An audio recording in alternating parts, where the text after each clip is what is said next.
Hello everyone, hope everybody is healthy and fine. So exam देने जा रहे हो, सो आज की वीडियो जरूर देख करके जाना, क्योंकि आज हम डिस्कस करने वाले हैं कुछ बहुत इंपॉर्टेंट ऐसे टिप्स जो आपको आंसर राइटिंग में हेल्प करने वाले हैं। So good morning everyone, let's no कि आज के सेक्शन में अपन डिस्कस करने वाले हैं tips for writing best answer in examination. आज का वीडियो अगर देख लिया ना बेटा, सीधा सीधा आपके आंसर राइटिंग में 15 to 20% अपलिफ्टमेंट होने वाला है, इंप्रूवमेंट होने वाला है, और सीधा सीधा 15 to 20% मार्क्स आप मोर गेन करोगे। आता कितना भी अच्छा हो, अगर अच्छे से रिप्रेजेंट नहीं किया, अच्छे से प्रेजेंट नहीं किया बेटा, मार्क्स नहीं मिलते हैं। ठीक है, मार्क्स कटने की गुंजाइश रहती है। तो आज एग्जामिनर की साइकोलॉजी को समझेंगे और साथ ही साथ उसको हम कैसे टैकल कर सकते हैं वो भी अपन जानेंगे। सो कुछ बहुत इंपॉर्टेंट टिप्स हम आज डिस्कस करने वाले हैं, बने रहिएगा इस वीडियो में एंड तक। So tip number 1 for that says always read the question paper carefully.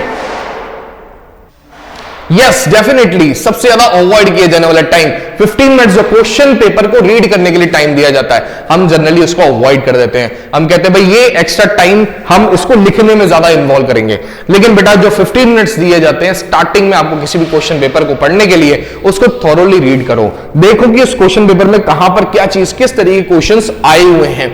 बहुत ज्यादा मदद आपकी ये टाइम जो है वो दिया जाता है, करता है बेटा।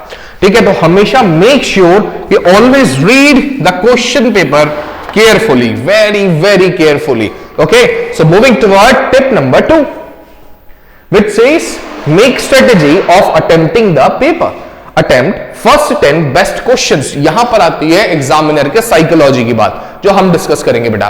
क्या कहते हैं कि जैसे ही आपके पास में क्वेश्चन पेपर आता है, एक स्ट्रेटेजी बनाओ। ठीक है, कोई भी एग्जामिनेशन हो, एक स्ट्रेटेजी मेंटेन करो कि इन क्वेश्चंस को मुझे पहले अटेम्प्ट करना है, इनको मैं बाद में अटेम्प्ट करूंगा। और इस स्ट्रेटेजी में सबसे पहले जो 10 क्वेश्चंस आप अटेम्प्ट करने वाले हो, वो क्वेश्चंस होने वाले हैं जो आपको सबसे अच्छे तरीके से आते हैं। क्योंकि बेटा एग्जामिनर, उसके लिए आप एक केवल रोल नंबर होते हो, उसे नहीं पता कि आप कौन हैं, क्या हैं, कौन से स्कूल से हैं, किसी भी तरीके की नॉलेज उसके पास नहीं होती है। उसके पास केवल और केवल आपकी कॉपी जाती है रिटन विद रोल नंबर।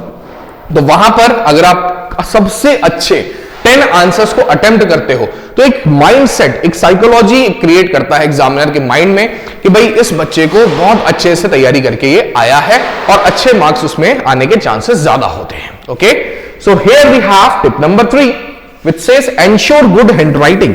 देखिए, कहने को बहुत छोटी सी बात है, लेकिन हम इसको जनरली अवॉइड कर जाते हैं। लर्निंग में लगे रहते हैं, प्रैक्टिस में लगे रहते हैं, लेकिन हैंड राइटिंग पर बात करते हैं तो वहां पर जाकर के हम कहीं ना कहीं चूक जाते हैं। तो हैंड राइटिंग बेटा बहुत नीट एंड क्लीन और प्रॉपर होनी चाहिए, नहीं तो आपके सही आंसर में भी आपको फुल मार्क्स ना मिले, ऐसे चांसेस होते हैं। एग्जामिनर के मन में क्या आता है कि अच्छा भैया बढ़िया आंसर लिखा है, लेकिन यस डेफिनेटली इसकी राइटिंग अच्छी नहीं है। ठीक है, तो यस कहीं ना कहीं इसने गलतियां करी है, कटिंग करी है। तो यस डेफिनेटली एक एग्जामिनर के मन में एक नेगेटिव इंपैक्ट वो छोड़ करके जाता है। तो ऑलवेज एंश्योर कि आपकी हैंडराइटिंग हो सबसे बढ़िया। Tip number 4 what it says देखते हैं। सो एमसीक्यूज को अटेम्प्ट करने से रिलेटेड ये टिप नंबर 4 है बेटा। कहता है always write whole answers with the MCQ. Generally हमारी हैबिट होती है कि हम एमसीक्यू को बस एक नॉर्मल सा क्वेश्चन मान करके और केवल इसका एक आंसर जो है ए बी सी डी या फिर इसको लिख देते हैं। लेकिन बेटा करेक्ट फॉर्म क्या है एमसीक्यूज को अटेम्प्ट करने की, आज हम देखने वाले हैं। देखिए कुछ एग्जाम्पल आपके लिए यहां पर आया है। कहते हैं एक छोटा सा एमसीक्यू आपके सपोज कीजिए पेपर में आता है। कहता है जी red soil appears red due to the presence of. तो भाई जो लाल मिट्टी है वो रेड किस वजह से दिखती है, ये आपको एक क्वेश्चन गिवन था एमसीक्यू एग्जांपल के तौर पर, जिसमें 4 ऑप्शंस आपको दिखाई दिए। क्या वो ह्यूमस है, पोटैश, आयरन या फिर फास्फोरस। तो इसका नॉर्मल सा आंसर बनता है दैट इज द आयरन। ठीक है, अब जनरली हमारी हैबिट क्या होती है कि हम सीधा सीधा इस क्वेश्चन का नंबर लिखेंगे। सपोज कीजिए क्वेश्चन नंबर 1 है और हम इसका ऑप्शन बी जो कि करेक्ट आंसर है बस यहीं तक लिख करके छोड़ देंगे। लेकिन इट इज ऑलवेज सजेस्टेड बेटा कि केवल यहां पर ऑप्शन लिख करके ना छोड़ें, उसके आगे जो रिटर्न है उसका करेक्ट आंसर वो भी यहां पर आप जरूर लिखिए। This is the correct way of attempting the MCQ question. ये सब चीजें बहुत माइनर चीजें जो हम जनरली अवॉइड करते हैं, लेकिन यही सब वो चीजें जो कि हमें फुल मार्क्स को लाने से रोक देती हैं बेटा। तो हम इन चीजों को अगर ध्यान रखेंगे, अटेम्प्ट करेंगे पूरा पेपर, तो डेफिनेटली 100 और 100 आएगा ही आएगा। Moving toward tip number 5 sorry write as per the words limit and marks of the question. This is very very important बेटा। 2 नंबर के क्वेश्चन में और लिख रहे हैं अपन की 1+ पेज, तो बेटा ये चीज एक्सेप्टेबल नहीं होती। एक्सीडिंग वर्ड लिमिट, ऐसा कह के एग्जामिनर जो है वो बाकी के वर्ड्स को, आंसर को काट देता है। तो हमेशा ध्यान रखिए कि जो भी क्वेश्चन आपको गिवन है उसकी वर्ड्स लिमिट क्या है, write only as per that only. Suppose कीजिए किसी आंसर में आपको 150 to 200 वर्ड्स की वर्ड लिमिट है, तो बेटा ट्राई कीजिए कि आंसर आपका इसके बीच में ही खत्म हो।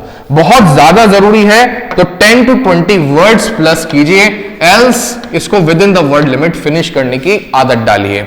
और ऑलवेज एंश्योर कि मार्क्स जो है ना उस क्वेश्चन के, जैसे 2 मार्क्स का क्वेश्चन है, 3 मार्क्स का क्वेश्चन है, तो उसमें कितना लिखना है ये बहुत जरूरी है। तो वाइजली क्वेश्चन को अटेम्प्ट करिए बेटा।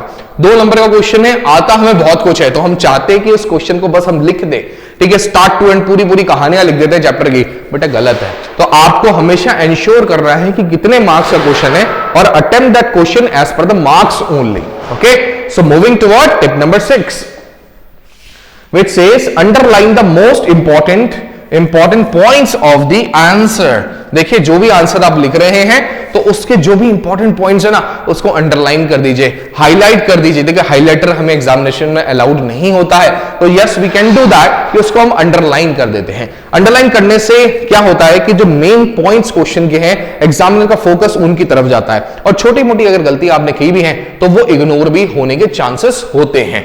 तो यहां पर ध्यान रखेंगे कि always underline the most important points as well as the part of the answer. Okay, moving towards tip number 7, which says always write answer in the points form।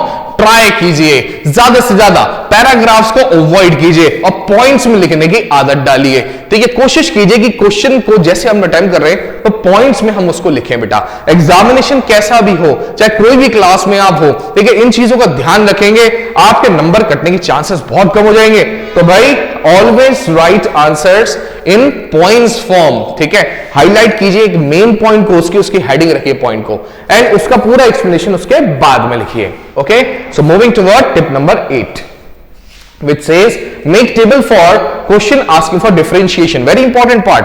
देखिए डिफरेंस के क्वेश्चन आते हैं, difference between this and this, difference between this and that, तो हम क्या करते हैं, हमारी आदत होती है जनरली कि हम उसको पैराग्राफ फॉर्म में लिख देते हैं। बेटा गलत हैबिट है। हमेशा जब भी डिफरेंशिएशन के क्वेश्चंस आते हैं, डिफरेंस क्रिएट करने के क्वेश्चंस आते हैं, डिस्टिंग्विश बिटवीन वाले क्वेश्चन आते हैं, तो हमेशा उनके आंसर्स 3 कॉलम में रखने की आदत रखिए आप। ठीक है, फर्स्ट कॉलम जो रहता है बेटा वो रहेगा बेसिस ऑफ डिफरेंस का।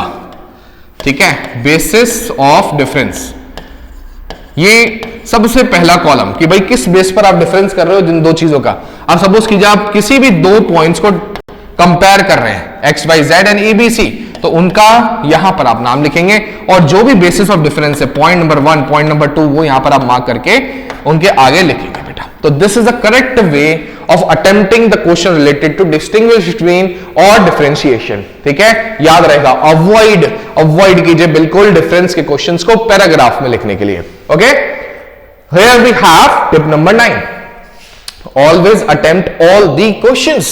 देखिए ये बहुत इंपॉर्टेंट चीज है। जनरली कुछ क्वेश्चंस हमें नहीं आते, हम उनको छोड़ करके आ जाते हैं। बेटा ऐसा नहीं करिए, अटेम्प्ट कीजिए सारे क्वेश्चंस को। हमेशा लिखा भी होता है एग्जामिनेशन में, जब हम पेपर को पढ़ते हैं तो स्टार्टिंग में लिखा होता है कि all questions have to be attempted compulsorily, तो हम उसको अवॉइड कर देते हैं, कुछ क्वेश्चंस छोड़ करके आते हैं। देखिए ये गलत है।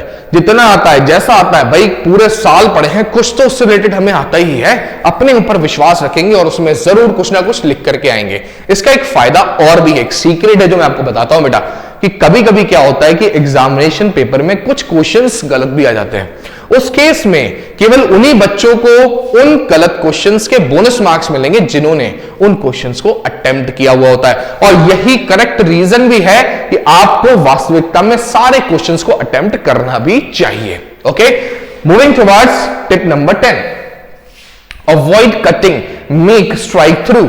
देखिए क्या करते हैं हम जनरली, कोई भी हमने सपोज कीजिए गलत वर्ड लिख दिया, ठीक है, सपोज कीजिए हमने यहां पर कटिंग ही, ये वर्ड हमें कहीं पर लिखना था आंसर में, हमने इसको गलत लिख दिया और इसकी जगह कुछ और लिख दिया हमने, ठीक है। तो हम जनरली, हमारी हैबिट होती है कि हम उसको ऐसे काट करके और लिखते हैं। बेटा ये हैबिट बिल्कुल गलत है, कॉपी गंदी लगती है और साथ ही साथ एक नेगेटिव इंपैक्ट क्रिएट करती है।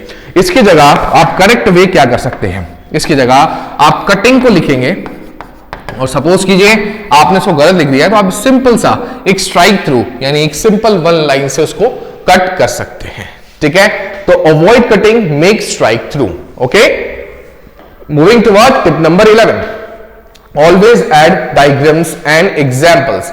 देखिए हमेशा मैं ये बोलता हूं कि भाई जितने भी क्वेश्चंस ऐसे जहां पर आपसे बोला गया कि भाई डायग्राम्स बनाओ, ठीक है, एग्जाम्पल्स दो, तो हमेशा आंसर को सपोर्ट करो डायग्राम्स बना करके, एग्जाम्पल्स बना करके आंसर को और ज्यादा बेटर इलेबोरेट करो। एग्जामिनर को लगता है चेकिंग करते हुए कि भाई इस बच्चे को बहुत कुछ आता है क्योंकि उसने डायग्राम्स वगैरह जो है वो क्रिएट किए हैं। तो हमेशा अपने आंसर के सपोर्ट में diagrams as well as examples को ऐड करना अपनी हैबिट में डालिए। Moving toward tip number 12, draw lines after answer completion. ये हैबिट बना लो बेटा, ठीक है, जब भी आंसर कंप्लीट हो लीव वन लाइन गैप और उसके नीचे एक बढ़िया सी सुंदर सी लाइन आप पेंसिल और रूलर के हेल्प से बनाएंगे। Okay, now we have tip number 13, add examples, diagrams, flow charts and formula. तो एग्जांपल्स को ऐड कर रहे हैं, फॉर्मूलाज को भी हम ऐड करेंगे, साथ ही साथ फ्लो चार्ट्स बहुत इंपॉर्टेंट होते हैं जिसको हम इग्नोर कर देते हैं। ठीक है, तो इन सब चीजों को ध्यान में रखते हुए जो भी आंसर लिख रहे हैं बेटा इसको जरूर ऐड करेंगे। एक पॉजिटिव, एक बढ़िया वाला इंपैक्ट जो है वो एग्जामिनर के ऊपर वो छोड़ करके जाता है। So here we have tip number 14 for us, give proper address of the question. ज्यादातर स्टूडेंट्स की प्रॉब्लम आती है कि भाई क्वेश्चन का आंसर लिख रहे हैं लेकिन उसकी मार्किंग गलत कर देते हैं कि ये क्वेश्चन इस सेक्शन से है, लेकिन हमने उसको मार्क करते हुए कुछ और लिख दिया। तो यहां पर बेटा जब भी क्वेश्चन को अटेम्प्ट करें, किस सेक्शन से रिलेट करता है, कौन से नंबर का क्वेश्चन है, अगर कोई रोमन न्यूमेरल में दे रखा है तो उसको भी आपको यहां पर लिखना जरूरी है। तो ऑलवेज प्रॉपर एड्रेस आपको क्वेश्चन का देना है, ये बात माइंड में रख लीजिए। आपका आंसर सही भी होगा पर अगर प्रॉपर एड्रेस नहीं है एग्जामिनर उसको काट सकता है, उसको पूरी अथॉरिटी होती है बेटा।